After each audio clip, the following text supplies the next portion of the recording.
Hello, and welcome to my book review series. I'm starting this because I need to talk about books, and what better way than through short reviews? I'll format these review videos by starting with a basic rundown, a quick blurb on my thoughts and feelings about the book, while only using vague details to avoid spoilers for those who want to read it.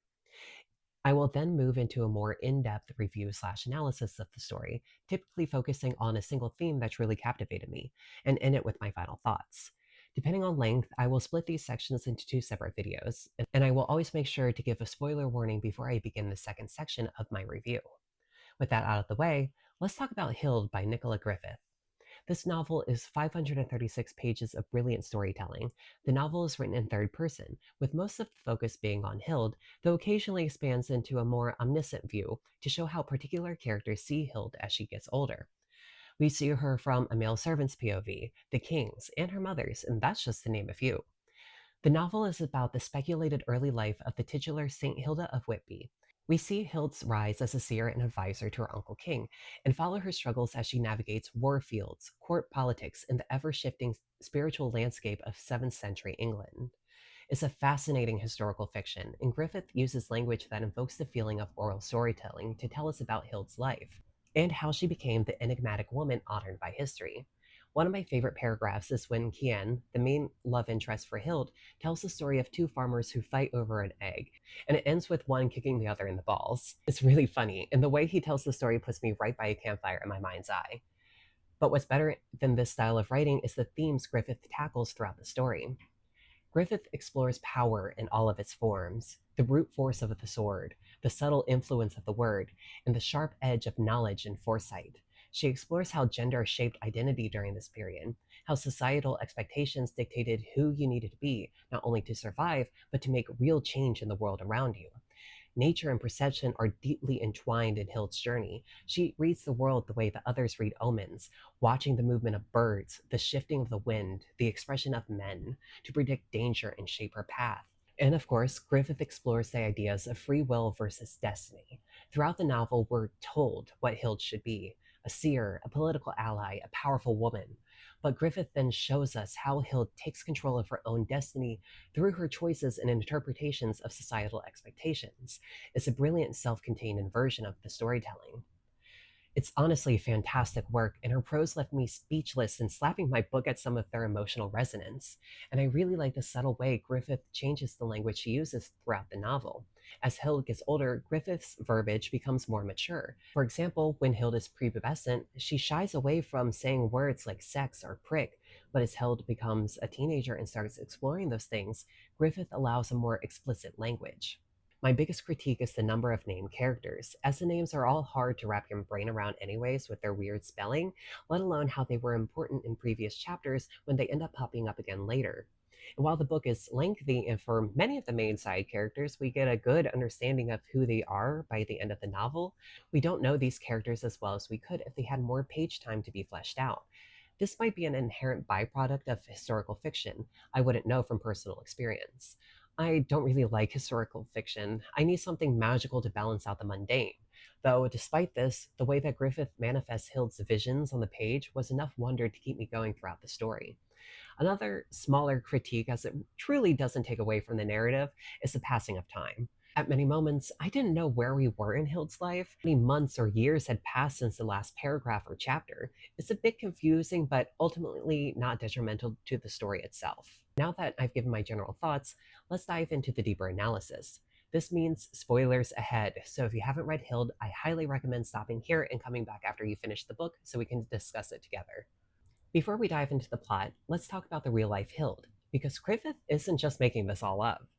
Hild is based on the historical Saint Hilda of Whitby, later sainted as the matron of charity and poetry. Her life, as recorded in medieval history, closely mirrors the novel's early pages. We know that her father was poisoned when she was young, and that she was raised in the court of her uncle, King Edwin of Deira. She was baptized at 13 as part of his household, marking the start of her connection to Christianity. These events were recorded by Bede the Venerable, a historian born just 8 years after Hild's death. His work, Ecclesiastical History of the English People, is one of our main sources for early English history, including Hild's life. Griffith's story fills in the blanks with well-researched exploration of the daily life of a noble in 7th century England and beautiful lyrical writing that immerses you completely in its world. So now let's talk about the plot in detail. Our story begins in turmoil. Hilda is only a toddler when her father is poisoned and her family is driven from their home. She doesn't yet understand the forces shaping her fate, but her mother does. Hild's mother is a brilliant and cunning woman. If this were Game of Thrones, I compare her to Elena Tyrell, always thinking 5 steps ahead. To secure Hild's future, she weaves a powerful myth. She claims to have dreamt of a great light shaping the world, and that light is none other than Hild herself. But this is no idle prophecy, it's a strategy. She trains Hild to observe, to notice patterns others miss. Quiet mouth, bright mind. This simple phrase becomes one of Hild's greatest weapons. She learns that power doesn't always come from speaking, but from watching, waiting, and knowing more than anyone else in the room. This strategy works plot wise because dreams are the strongest form of prophecy in this era, and it works thematically because the light of this world is a recurring motif that Griffith uses effectively throughout the text. A light, a star, a bit of hope, a sliver of brilliance, the light of the Lord, is all a tapestry in Griffith's hands, woven with precision and layered with meaning. She is an expert textilier, crafting history into myth. As Hild gets older, she hones and polishes her skills, earning her title as seer and a role in her uncle's court. She goes on a war ban, makes new friends, and grows her reputation across the island. She learns the delicate game of politics, navigating a world where war, alliances, and faith are shifting forces. She gains new titles as she continues to grow: Savior of Babenberg, the Butcher Bird, owner and matron of the Mean Wood. She learns the full potential of her powers as seer, mastering her perception of the world and of the world's perception of herself. With each revelation, she forges a kind of armor, not of metal, but of knowledge and control, both for herself and for her people. And then, just as she reaches this peak, she gets married. That may not seem like much plot, and the action packed sequences rarely last more than a page or two, but Griffith is a master at weaving tension and intrigue into the quieter moments.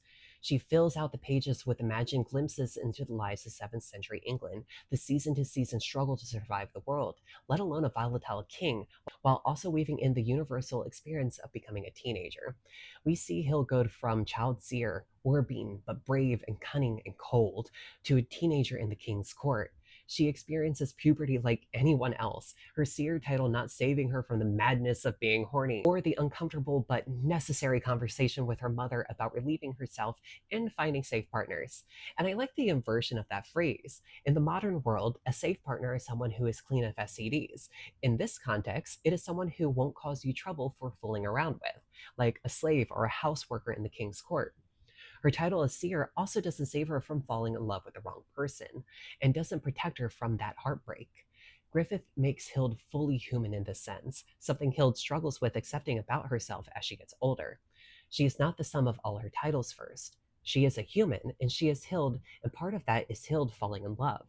I do briefly want to talk about Hild's love interest, as it might be controversial for many readers. If you haven't read George R. R. Martin's Song of Ice and Fire series, it will seem like an odd choice on Griffith's part. Kian is a made up figure for the sake of the story. He is Hild's love interest, a hidden heir to the Ifing kingdom, and he is also Hild's half brother. I think Griffith writes these relationships with nuance that makes it important to the central story by using it to highlight how power and the dynamic of family ties are incredibly messy in this era, and this forbidden love adds a large layer of tension throughout the novel. Hild understands why she can't have Kian. Society doesn't shy away from incestuous relationships in this era, but Hild's family is smarter than the average royal and knows that incestuous relationships breed unhealthy children. And Kian doesn't understand why he can't have her because Kian doesn't know who his real father is. Like I mentioned, he is the hidden heir of the Ifing kingdom, and he would be killed if this knowledge came to light. No one has told Kian of his heritage because he is an honest soul. The truth shines out of him, his mother says. This creates an imbalance of power, one laced in knowledge, between Hild and Kian, which leads to many frustrations on both of their parts, especially near the end of the novel before King Edwin forces them to marry each other. This imbalance is different from the one created in Hild's other relationship with her female maid, Ulidos, where that is a class imbalance. Hild is royalty, and even when she gives Ulidos her freedom from slavery, she is still just a maid. Hild eventually comes to understand the problematic nature of their relationship and stops going to Ulidos, only accepting her company when Ulidos comes to her. These close relationships are one of the many ways Griffith explores her theme of power. But my favorite way that Griffith explores this theme is how they combine nature with perception and prophecy, as these are some of the most stunningly lyrical moments in the book. As I mentioned, Hild was trained by her mother to see the world in all of its detail: quiet mouth, bright mind. Griffith uses nature as the conduit on which Hild observes the world, not just in large, scopic moments of prophecy, like when she predicts the attack of a rival army based on the weather and reports of animal and trade movements, but in smaller, instant moments. She finds a small group of fleeing friends in the middle of a thick wood by observing the sudden flight of birds in the distance. She calls these observable moments patterns, and she is constantly seeking them out, trying to see the tapestry of the English Isles as it constantly shifts around her. Hild understands early on that people, like nature, follow predictable cycles: the way a man tenses before he lies, the way a king shifts his alliances before a war, and the way a mother speaks when she's hiding fear. These are all things Hild picks up on because she has trained herself to see. This is what makes her reputation as a seer so fascinating. People believe she has some divine insight, but really, she's just paying attention. The world around Hild is a constant reflection of where she is in her journey. It's almost as if Griffith is lending the reader a chance to feel like a seer like Hild, giving us foreshadowing to a harsh winter with the falling of exhausted birds, or Hild's growth into a horny teenager with the world around her becoming a fertile spring. It's clever and it's really fun. Hild is also a reflection of the nature around her. She's constantly moving, adapting to the shifting socio-political climate as animals adapt to the movements of different kingdoms. She also stands in this place between worlds. She even says she liked the time at the edge of things, the edge of a crowd, the edge of a pool, the edge of the wood, where all must pass but none quite belong. This marks her as both part of the world and also apart from it. Like how humans believe they are apart from nature in their cities, but they are very much still a part of the world. The theme of nature and perception in Hild is ultimately about power through awareness. In a world where men wield swords and kings declare war, Hild's power is subtler, but no less dangerous or valuable. My advice is worth more than gold, she says. She sees what others miss. She understands what others take for granted. One of my favorite moments is when Hild understands how Palanus, the king's bishop and Hild's greatest adversary, is going to lead to King Edward's eventual downfall if he can't get his mad priest in check. She walked the spiral corridor, running her hand along the painted horizon. Sea, beach, dunes, woods, moor. The journey of her people from over the sea. The story of the Anglisk, woven with Woden back to the dawn of their songs. Ships, fire, bright swords, kin and kine, woods and wold, hearth and home. Where was Christ in this? Christ didn't fight. Christ didn't farm. Hild understands the nature of all of her people, and is at this moment when Hild shifts her power to start manipulating a way to save herself and her people from this eventual downfall, instead of simply preventing it. In many ways, Hild asks the reader, who truly holds the power? The person who wields the crown and sword, or their advisors? Is seeing the world clearly enough to survive it a gift or a burden? And if perception itself can be power, then what does it mean to see the world? Thank you for watching this review of Nicola Griffith's Hild. I can't say I'll read the sequel, The Mean Wood. Like I said previously, I don't like historical fiction, and while Griffith's lyrical writing added many layers of wonder to the novel, it's not enough for me to come back. But this book is great, even as a solo story, so I don't think I'm missing out on too much besides how Griffith explains how Kian is no longer in Hild's life come her early 30s, like in history. But if you like historical fiction in even the smallest capacity, I can't recommend this book enough. But what do you guys think? Are there more themes you want me to explain or explore from this story? Let me know in your thoughts below. Anyways, I'll finish this story later.